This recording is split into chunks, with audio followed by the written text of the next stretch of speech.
Welcome. This is the Insider's Edge to Real Estate Investing with James Nelson, the principal and head of Avison Young's U.S. Investment Sales Group, and his co-host, Kim Troller, from his investment sales team. In this program, you'll learn game-changing strategies to outperform the market. James will teach you how to source, execute, and capitalize on the best real estate opportunities in New York and around the world. Now, here are your hosts. Welcome to episode number 232 of the Insider's Edge to Real Estate Investing. This is your co-host, James Nelson. And I'm Kim Troller, also your co-host.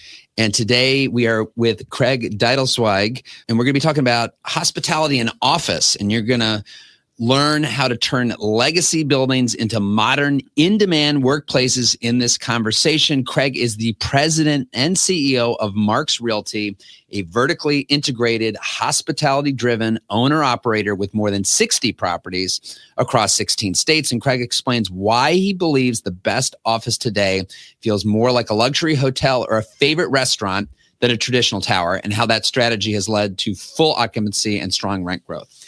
You'll hear about being hands-on as an owner and how smart building tech and AI can improve operations. Craig shares how Marx focuses on building its culture as well as staying highly selective and long-term in their acquisition strategy.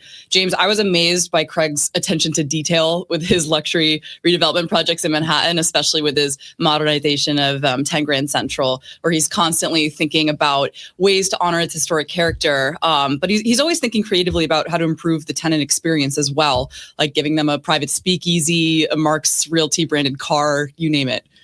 Yeah, I mean, that's exactly what I was going to say. The attention to detail, and Craig is like personally involved in the look and the feel. And then we even, this is definitely a first for the Insider's Edge podcast.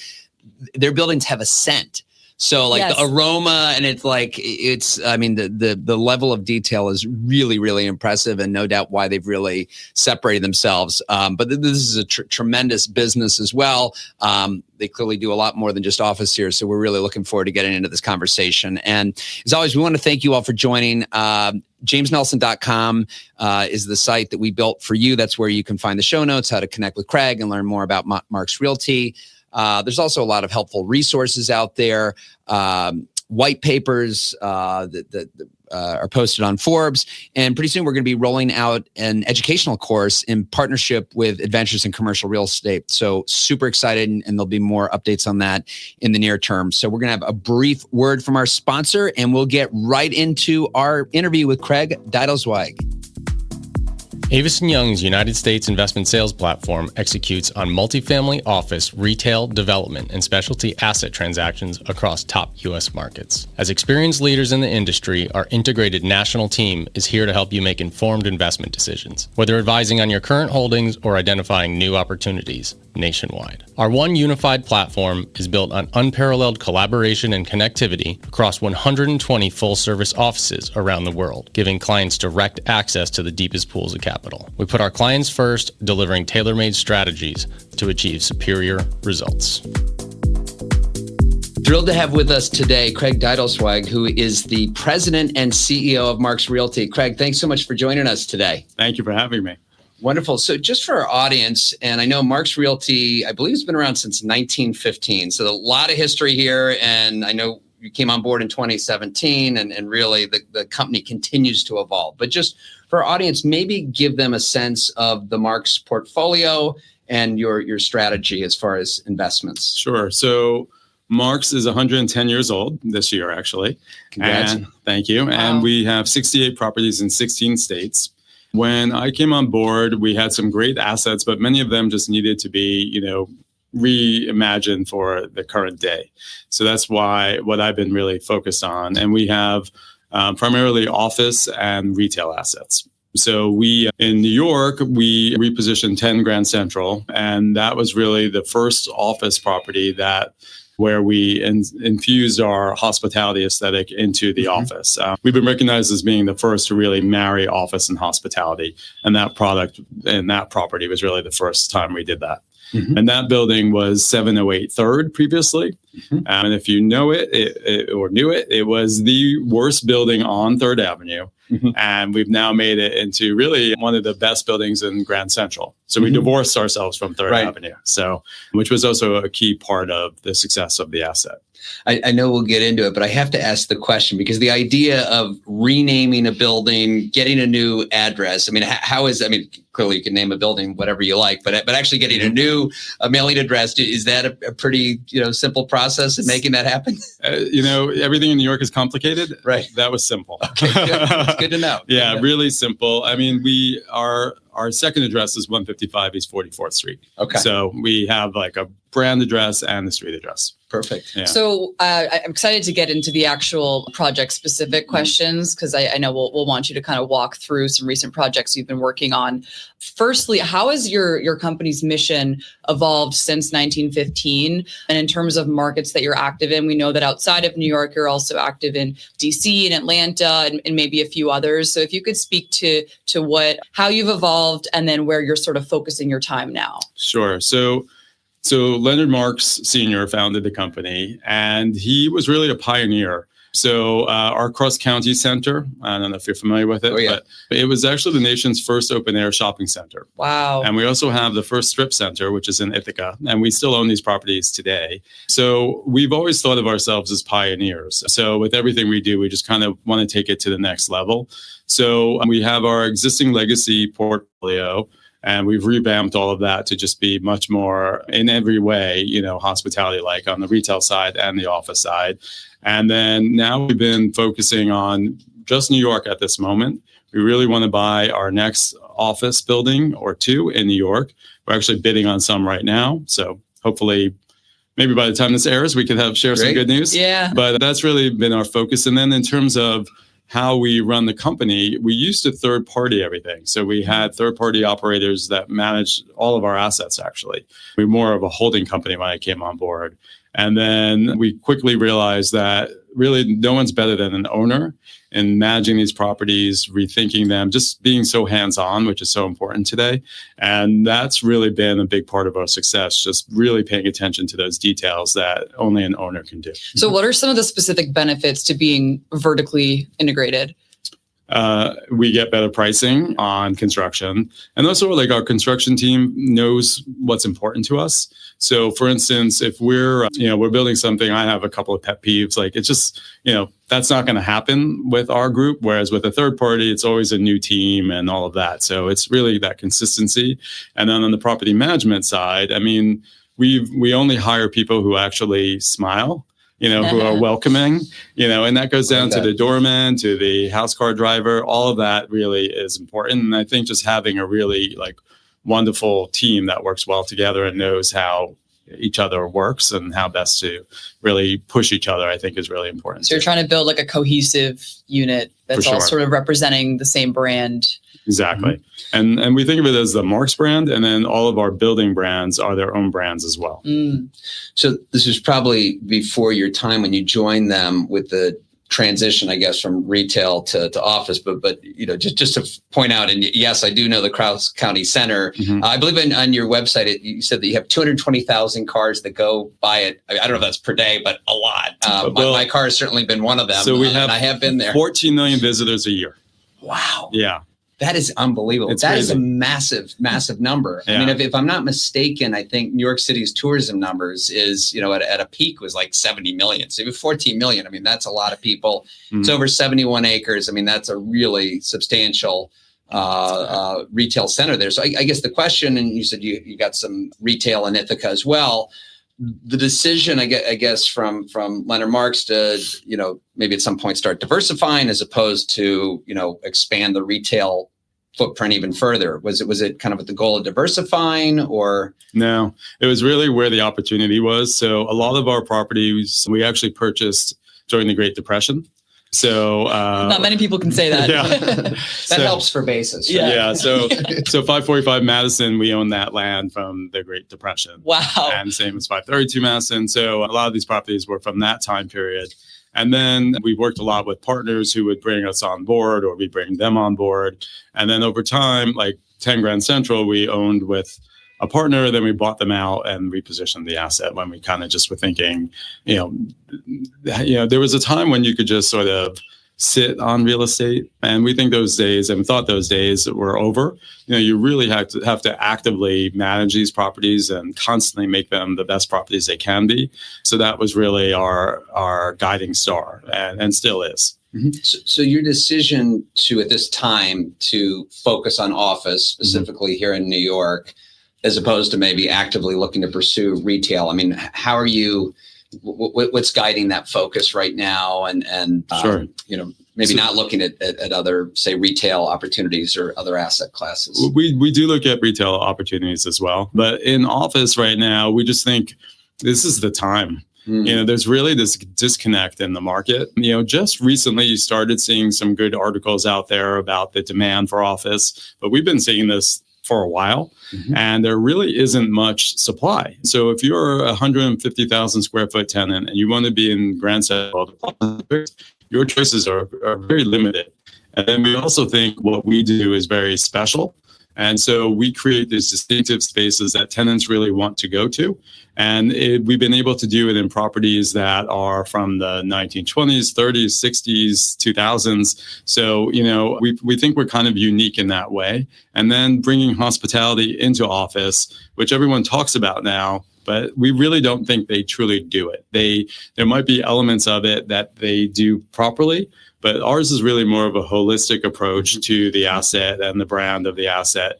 And if you can do that, we think the demand and the rents you can collect are quite good. So we think that this is a unique time for it. And then on the sales side, pricing is still not great for office, especially value add office. So there's a good opportunity there. So I can personally attest to the quality of your buildings, and you all were kind enough to host an event that we had for a charity that I'm involved with. And again, just the feeling when you walk into the lobby, and again, how you're greeted, and certainly the amenity space. And I believe you said we were on the 7th floor that had this beautiful outdoor space, but you didn't get the feeling that you were in an office building, right. And that was really special. And I think you've said that since then there's even more amenity space you've added on there. We doubled the pleasure, we say. Yeah. So we have 2 floors of amenities. I didn't get a ride in the car though. I think I got to hit him up for that next. Anytime. We go to Greenwich. Good. So on that note, let's talk about 10 Grand Central, which is also your headquarters. I believe you decided to reposition this asset in 2018, correct? So pre-COVID, right. It was before, you were ahead of the curve on that. And this is an Art Deco building, built in 1931, was it? Yep. So a lot of developers and investors are terrified to touch historic buildings for obvious reasons. And it takes a very sophisticated investor to properly execute these projects. Can you walk us through the process of retrofitting and modernizing an historic building? Which historic elements do you preserve, maybe beyond what's required of the Landmarks Preservation Commission? Sure. So 10 Grand Central is actually not landmarked. So we restored elements of it just because we felt that was the right thing to do. And we Interesting. think so the way we look at office buildings is actually similar to hotels. So just like some of the best hotels in the world are hotels with heritage, we think the same is true with office buildings. So if you could bring in that heritage and that story and that history, and you truly have an authentic experience, which everyone talks about, but you can really do that with older properties. So what we will do is sort of figure out what the building should be. So what we did immediately was we actually looked at photos of the building from that time period when it was first built. And actually the entrance to the lobby was on 44th Street, where we moved it to from 3rd Avenue. So we just moved it back to its rightful place. And if you think about it, it always should have had that connection. And then we put in it didn't have presence on the street. So we put in a large canopy. And that too, had sort of elements from the 1930s that were modern. So we never want to be like Disney World and sort of feel, like we're doing that faux historic. Everything really needs to be modern, but inspired by the 1930 time period from that building was from. So all the elevator cabs we kept, which are really beautiful. And then we had elements that we brought back that were actually gone. That lobby was actually a white marble lobby that looked like every other office lobby in New York from that people were doing in the early 2000s. So we brought it back. We got rid of all the white marble stone and brought warm elements. So we think that people really react to lighting. So we want all of our spaces to have a glowy light, and you look good in it, you feel good in it. And so we also had all different types of warm elements that were there, whether it's, velvet and leather and wood, lots of walnut wood from that time period. And then, but it really starts from the outside. So outside, there are doormen who are in uniforms, and they open the doors for you. They smile. And then there's a signature scent that we have. And then signature scent? Signature scent. Wow. And then there's music flowing. And then we also were the first to bring an app to the office space. So with that app, that's how you reserve the car, our house car, to take you where you want to go, how you reserve boardrooms and conference rooms, chat with us. You can have food delivery. All of that is really through the app. And then on our amenity space, which we call our club floor, similar to a hotel, and then we have a lounge space on our club floor. And all of our buildings also have bars, which you don't typically see in an office building. At 10 Grand Central, we're about to announce that we're going to have a speakeasy in there. It's run by one of the world's best speakeasy operators from the Lower East Side. And that will be open to our tenants as VIP treatment. And then guests and outsiders can come as well. And they'll come through the loading dock. So they'll walk past trash, and they'll need a password and a reservation to get in there. And then we did this whole town hall, which you haven't seen yet, but that space was inspired from luxury train cars from the 1930s. So every element of it, if you looked at the ceiling, it looks like train cars from that time period. And then we have on that floor, we have a giant town hall, a podcast studio, screening gallery, and then various warm seating areas for people to congregate.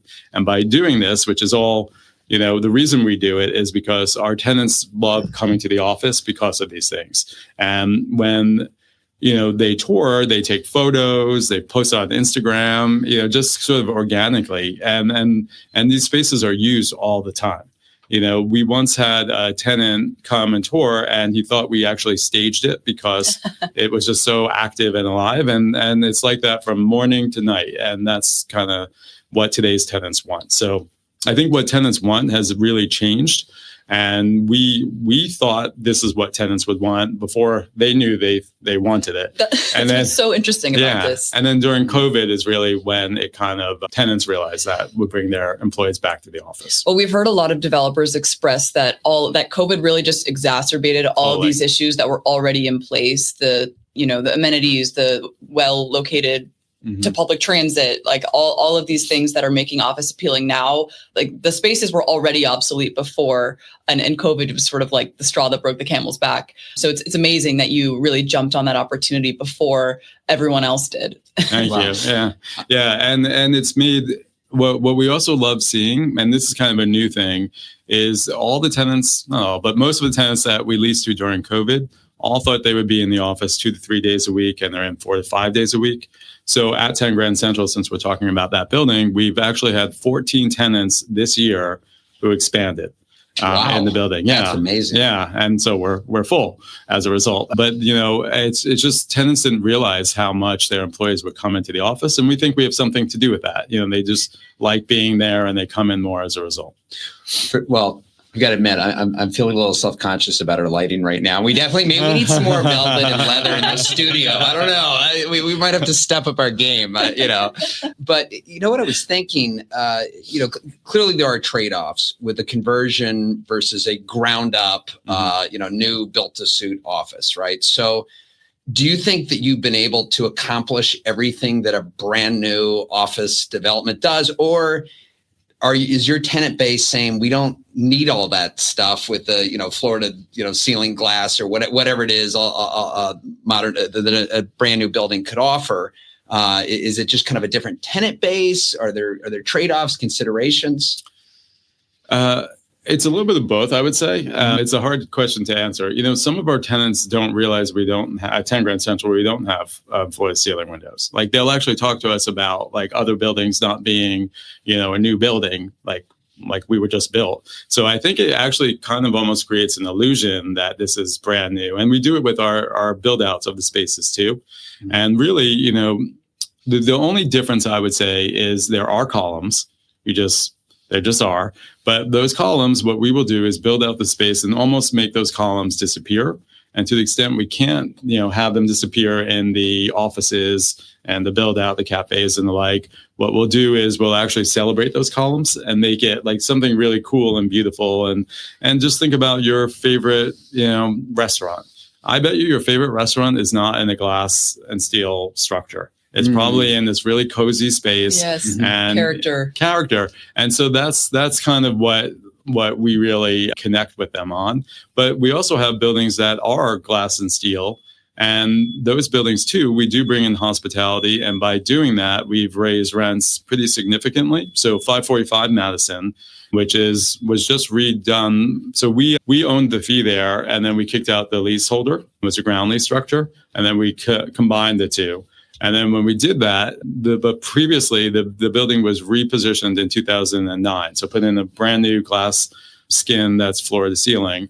And but the building was getting rents in the 70s. And if you walked on Madison Avenue, every building looked exactly the same. Ours had graystone, others had graystone. It was just nothing special. So there, we actually found it to be more challenging to bring in those hospitality and distinctive elements. So there, what we did was we made everything, instead of it all being angular and rectilinear, we made everything circular. And so it was soft and cool and kind of like sexy and curvy. And then we entered into an arrangement with Baccarat, the luxury brand. And to my knowledge, it's the first and only co-branded office building with a luxury brand. Huh. So in that building, we have Baccarat barware in our bar. We have chandeliers that are worth millions of dollars in our lobby and our amenity space. And by doing that, rents almost doubled from 70 to 135. So where do you come up with all these ideas? So you clearly pioneers, 2018. I mean, you've got a company that's, like you said, it's been in existence for 110 years. That's really reinvented itself. But where does all this inspiration come from? I mean, was this something that you had? I know you were at Rock Rose before when we probably first met, but is it you have experience with design? I mean, there's obviously a technology aspect as well. So how did you all come up with this idea before some of the maybe the biggest landlords in town started adopting to this? I think the biggest landlords in town really kind of get stuck. It's hard for them to really do something that's not vanilla. No, it's true. I actually takes more effort, right? I'm sure. Yeah. But also, one of the biggest landlords in town liked 545 Madison so much, and they hired our architects for that property, their property, which was nearby.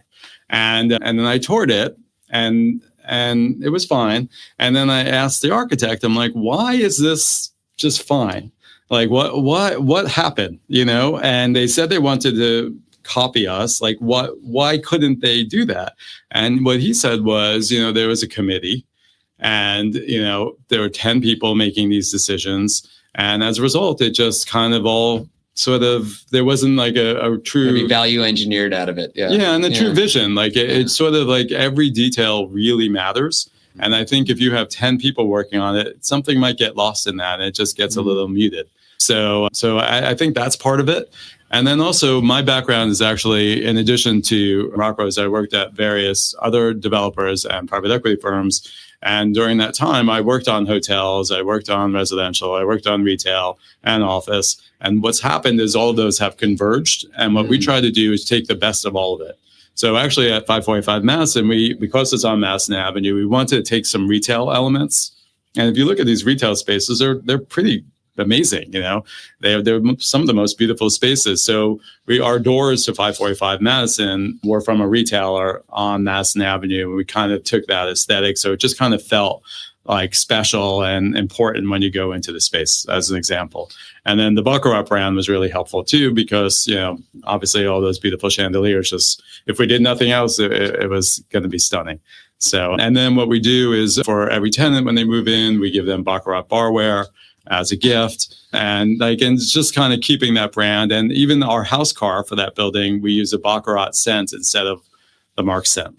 Got it. Yeah. I love the creativity. Absolutely. At the same time, you're running a business. I'm sure you're looking at the ROI. So clearly it's more expensive to build and deliver what you're building. So I'm sure you looked at kind of the premiums on the rents that you've been able to secure. So how do you make those decisions, whether you're going to spend, $1 million on a chandelier and know that you're going to get it back in the rents upstairs? And kind of along the same lines, having one amenity space is usually the typical, but to have even more and double up, clearly you're then taking away leasable office space. So how are you kind of running the numbers at the same time to decide whether or not these improvements are going to pay off at the end of the day? Yeah. So what we do is we'll actually assume what we think the additional rent will be. And then we also, for these spaces, though, there is a charge for the spaces. So a lot of these spaces actually are very profitable. So if you determine what the profit is for those spaces, because tenants rent them out for parties and all of that, it actually is, it's a very easy analysis. In addition to the additional rents you're getting, it kind of pays for itself. And then also the velocity of touring, when you have something really special, is just, so your downtime decreases markedly. And I think that makes a big difference. And then also we try to, even though we have these beautiful spaces, we try to do it in a way that we're spending money on things that are impactful. So we will spend a lot on, a beautiful light fixture, but we might not. We might say, well, that chair doesn't need to be, $2,000. So we'll be mindful and spend money wisely. To go back to your point about the app that you've provided for your tenants, it's really interesting hearing about how landlords are engaging with technology and using things like prop tech to improve building efficiency and the tenant experience. What are some other ways that you're using new technology to kind of improve both of those things? And going forward, what are your plans to adopt more technology? So we think technology should be seamless. It really should just be something that makes your life easier, and you shouldn't even have to think about it. So in our buildings, we through Bluetooth, that's how you come in. You don't have to take out your phone. It acknowledges that you're there, that kind of thing. And same in the elevators. And really where we're really focused right now is on our elevators, and it's using smart technology in the elevators. So the elevators all speak to each other. So it's not like the ones where, what's it called? Destination. Dispatch, yeah, which I don't like. I think people like control. So at least I do. So we don't use those. But what we do have is our elevators actually speak to each other. And they'll know that you at 11:30 go down for coffee every Thursday, and it will hover on your floor knowing that you will be there. So it's a smart elevator, and it actually recognizes patterns, and it gets smarter over time. So it will, or on the amenity floor, it knows that a lot of people are there. It will just kind of hover there in the morning and lunch, during the busy time period. So I think that's really something that, makes the building just run so much more efficiently. You never have to wait for an elevator, which is terrific. That's one. We also are a little careful because sometimes, you'll go through some technology and then all of a sudden things are changing so fast. So you want to make sure that whatever we do has the ability to be fluid and we can change it up when the technology changes so rapidly. I also know from an operational standpoint, improving operating efficiency, a lot of landlords are using prop tech and AI to improve the actual the lighting and the heating and the cooling and all of these more sustainable factors. Is that, I know you're 545 Madison's LEED Gold certified. Is that something that you're are you using technology to improve the efficiency from a sustainability perspective as well? Can you speak a little bit to how that's been benefiting your properties? Sure. You almost can't run without technology, Right. It's just such a big part of it. So yes. And in terms of the environmental component of it, by using that technology, you can really measure and make adjustments. We get alerts, all that type of stuff that really helps. So we right now, actually, as we're speaking, our head of property management's meeting with this new AI environmental group that has some really amazing data, if it's true. So we're going to kind of roll that out. Usually what we'll do is we'll roll it out on one property, and then if it makes sense, and roll it out throughout the portfolio. In DC too, we use DOAS systems there, which are just as healthy, breathing. And actually, all of our properties, we have really clean air. And we have monitors that will measure those air. We actually did it during COVID, but it still really helps for the flu and common colds and all of that, and can measure all sorts of improprieties. And then through that, then you kind of pump up the fresh air and take out all the bad air. That's another interesting trend that we've noticed coming out of COVID is the clean air, because everyone is hyper fixated on their health, which is a good thing. Speaking of DC, can you speak about your Herald project? We know you purchased that in spring of 2020, and that was repositioned in 2021, soon after COVID broke out. So tell us about this project, sort of why you pursued this project in DC, what you've accomplished, and maybe any lessons that you've learned. Sure. In all of our properties in DC, they're all geared towards high-end tenants that are mostly government affairs, lobbying groups. And all those tenants want the best space in the best location. And so we bought the Herald because it's in a terrific location and really had wonderful bones. If you saw it when we bought it, you might not have seen that. The ceiling heights, though, are just tremendous. Actually, all of our properties in DC have wonderful ceiling heights, which is in DC super unusual. So like on a typical floor, it's about 16 feet. Wow. Yeah. So it really makes a big difference. And so tenants come in there and just the light pours in, and it's just a great volume. And the building has also a really interesting history. So Jackie Kennedy Onassis worked there as her first job when she was inspiring Camera Girl. So what we did there was every element of the design was based on something she wore. So every piece of furniture was based on a hat she wore or a coat she wore. And we have a book that shows it. And then the floor, which I believe is the only wood flooring in an office building in DC, is based on her apartment growing up on Park Avenue. So it's the same pattern. And like those little details. And then it was also the printing press for the Herald Examiner. So then we also have some printing elements in it, like little patterns that you would see from a linotype machine and stuff like that.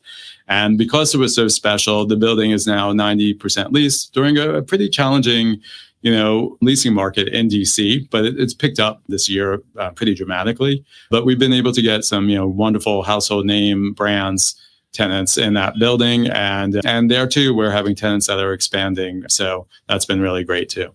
I am just so blown away by your attention to detail. Thank you. Amazing. Yeah. And there too, we did something really cool in the gym, which is we found that men and women don't like to work out together. So we did private rooms that you could have a private workout with like a Peloton or a mirror, Lululemon mirror or a hydro bike. So you could have these private spaces and still work out in your building. So amazing.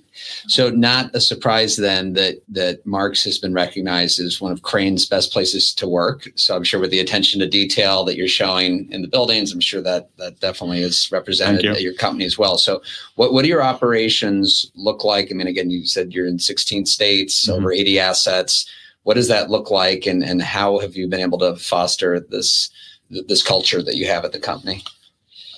It's something that it really just starts from the hiring. Like when I came on board, there were some people who just weren't right, and I actually think that's the hardest thing when you come on board a company and like you just know certain people just don't have what we need today. It might have been different when they were there. So I think it's like getting into the hiring, making sure people understand from the get-go what our expectations are, and the customer is always right, like that kind of stuff. And some people just can't do that, and so I think that's a big part of it.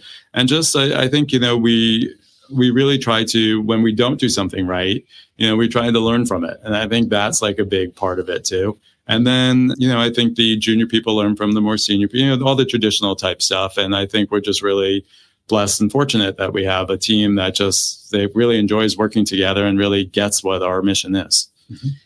And just thinking about kind of being private versus, you certainly have a portfolio that I'm sure would be attractive to the public markets. I mean, just how you all operate and the ownership. I mean, how much of that do you think has an impact on the direction of the company? Well, I think I was very fortunate. So when I started and told our board of directors what my suggested plan was for then 708 Third, they could have easily said, like, that's crazy. And so I was very fortunate that they understood and appreciated it and gave us, the team, a chance to do that. And then it all kind of builds off of itself. One success builds off of another success. And thankfully, we've only had that success. So we've been in a really good spot, which also enables us to buy now, but we do partner with different groups as well. The DC property, we partnered with Invesco. We also have some long-term partnerships for like 60 years that are still partners today. You know many of them. Mm-hmm. And now we're looking for new partners too. Yeah. So on our new deals, like we're bidding with a new group to us, and we're excited to work with them. But sharing the same vision, they understand, what our goals are and all of that. So as we start to bring this to a close, thinking about and certainly advice for, whether they're students, whether they're undergrads, masters, maybe they're in the business right now, maybe at another shop, how could someone prepare themselves to have the skill set that you're looking for? Because clearly you're operating on a higher level. So who would be a good candidate for you all to come in, whether it's, analyst, acquisitions, asset manager, and what could they do to distinguish themselves? We look for good people. So, I think that's kind of the number one thing. So, that I think maybe your parents could help with. And then I think it's good to just have all different types of experience. I think you don't necessarily need to come from, office or any of the other sectors. I think you can kind of, we can teach you all of that. I think it's really just having an open mind. We do like people who will challenge and speak up and sort of, say, what about this? Some of the ideas that we did actually came from, someone you wouldn't expect it. And they just said, what about this? And we're like, that's amazing, and it's, and so I think, we want all of that kind of input. So I think it's just, and on the analytics side, most of our folks, have some sort of graduate degree in that as well. Mm-hmm. But it's not necessarily required. Mm-hmm. And as you think about the future and whether, you have a strategic plan, 5 years out, 10 years out, what does that look like? And how do you set goals for the company to achieve?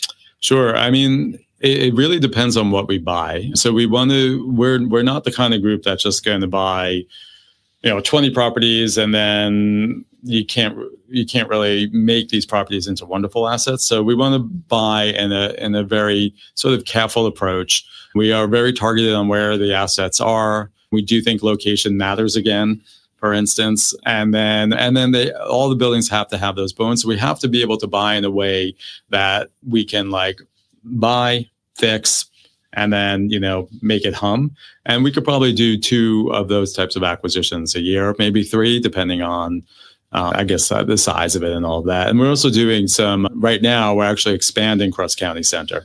So we're adding there about 60,000 square feet of retail, and we're doing a whole new green park and parking underneath. So, we're always want to make sure that we can focus on our existing portfolio too, and just make that our portfolio as great as it can be. So it's having the bandwidth to do that. But as we do more, then the team kind of can do more of it as well, because they really get what the message and our theory is for all the assets. Well, we are absolutely sure that you all will achieve that objective. And I like that it's not just, growth for the sake of growth. It's being very selective and deliberate about what you're doing. And no doubt that is, shines through your portfolio and with your company. So, Craig, we really appreciate you joining us today and sharing your story and Marx Realty's. Thank you. Thank you both. Thank you so much, Craig. Great to be here. And we want to thank all of you as joining. As always, really the best thing that you can do, and I'm sure you took a tremendous amount away from this discussion as well, is to share this with a friend and put that out there. So as always, you can go to jamesnelson.com. We built this site for you. It's not about me. That's where you can find the show notes for this episode. You can find out how to connect with Craig and Marx Realty. There's also a lot of helpful resources for that. So until next week, thank you again for joining.